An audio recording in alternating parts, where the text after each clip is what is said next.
ताहिर, तुम बच्चों को स्कूल छोड़कर आ जाओ। ठीक है भाई, ठीक है। मैं ऑफिस जा रहा हूँ। आप फिक्र मत करें, वहीं मिलते हैं। अच्छा बहन, आसानी हो अल्लाह भाई। हाफिज। खुदा हाफिज भाई। मेरी तरफ देखो, अच्छी तरह पढ़ाई करना, उस्ताद की बात गौर से सुनना। ठीक है। वो मैं तुम पे कुर्बान चलो जाऊं। ये पहनो। मैं जा रहा हूँ। मैंने कहा मैं जा रहा हूँ। मुझे नहीं मालूम कि शाम को वापसी मुमकिन होगी या नहीं। किस्मत है। आसिया, ओए आसिया, ओए।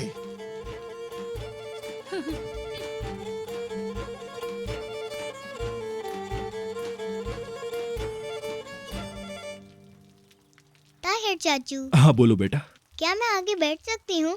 अरे 5 साल के बाद आप जिस सीट पे चाहे जाकर बैठ सकती हैं। चलो जल्दी करो, देर हो रही है। तो तुम कहाँ जा रही हो? मरजान के पास जाऊंगी। बहुत खुश हूँ उसके लिए। तुमने वही किया जो उसने कहा। मैंने क्या किया? तुम उसके लिए सहारा बनी। मैंने ऐसा कुछ नहीं किया। उसने मुझ पर एहसान किया है। जिंदगी कितनी अजीब है ना। अजीब क्यों? आपका दुश्मन आपका दोस्त बन जाता है, और दोस्त दुश्मन जो दूर होते हैं वो बहुत करीब हो जाते हैं। देखो, गुज़िश्ता रात उसे आग से बचाया और आज वो खौफज़दा भी नहीं है। और ये सब तुमने किया है। नहीं, हम दोनों ने मिलके किया। क्या तुम मुझे बेवकूफ समझते हो? अब इस बात का क्या मतलब? मुझे नहीं मालूम। ऐसा लगता है कि सब कुछ ठीक है। ईद स्कूल जा रहा है और मैं मरजान से मिलने। अगर वेदांत ने ईद को अगवा करने की कोशिश की। नफीस, वो अगवा नहीं कर सकता। बच्चे की तहवील पहले ही उसके पास है। अगर उसे चाहता तो वो आकर ले जाता। शायद उसके दिमाग में कोई और मंसूबा। नफीस देखो, मेरी बात सुनो। हमें किसी से भी डरने की जरूरत नहीं। ये बात याद रखना। मैंने तुमसे पहले भी कहा था, हम उसको अपनी जिंदगी से खेलने की इजाजत बिल्कुल भी नहीं दे सकते। समझ गई ना? ताहिर, साथ देने का शुक्रिया। नफीस, मैं बहुत खुश हूं। अच्छा, मैं चलता हूं। खुदा हाफिज। भाभी, आपको भी खुदा हाफिज। मैं जा रहा हूं।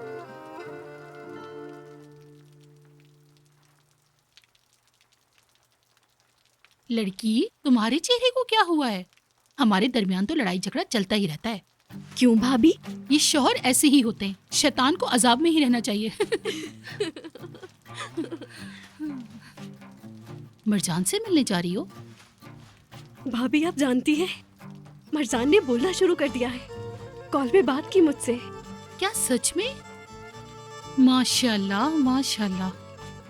अल्लाह बहुत करीम है। देखा ना तुमने नफीस? ठीक हो गया ना सब? अल्लाह ने चाहा तो अब सब ठीक ही रहेगा। भाभी, मुझे इजाजत दे, मैं जरा तैयार हो जाऊं।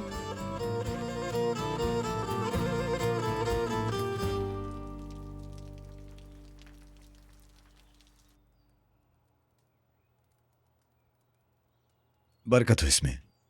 अच्छी बात है। अब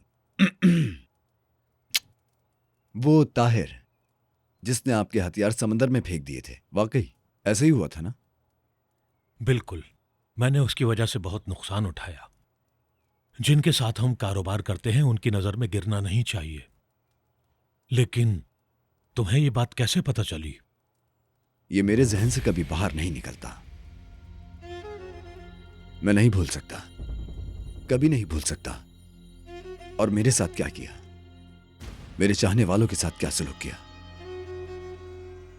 अब हम खामोश हैं कि मरजान ने 2 अल्फाज कहे। सही कहा ना? शुक्रिया।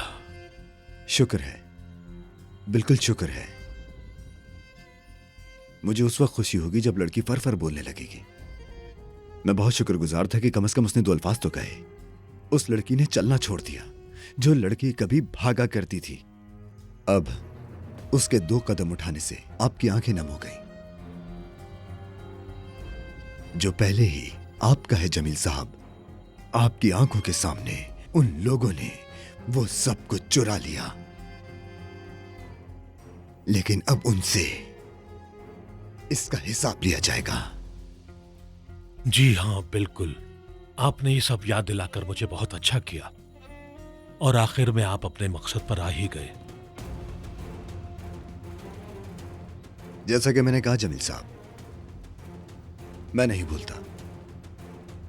मैं अपनी ब्लैक कलर वाली डायरी में एक एक करके सब कुछ लिखता हूं। मैं सही वक्त के इंतजार में हूं, और जब सही वक्त आएगा तब हिसाब किताब जरूर करूंगा।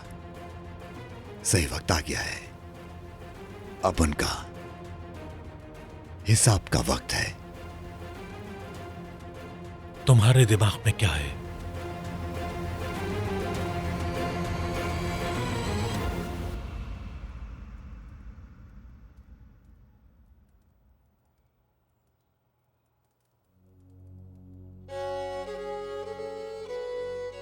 वो यहाँ क्यों आया है?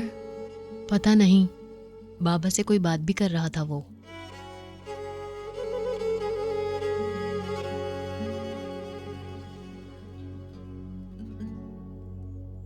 मैं कह रहा हूं कि अगर हम आपके उन दोस्तों से असलहा लेकर उसे खुफिया तौर पर कलीली के जहाज में रख दें, इस तरह ताहिर और मुस्तफा को जेल भेजने के लिए हमारे पास बहुत से हथियार होंगे और हमें इंसाफ भी मिल सकता है। उन्होंने आपके हथियारों को समंदर में डुबोया, अब ये उनके साथ होगा।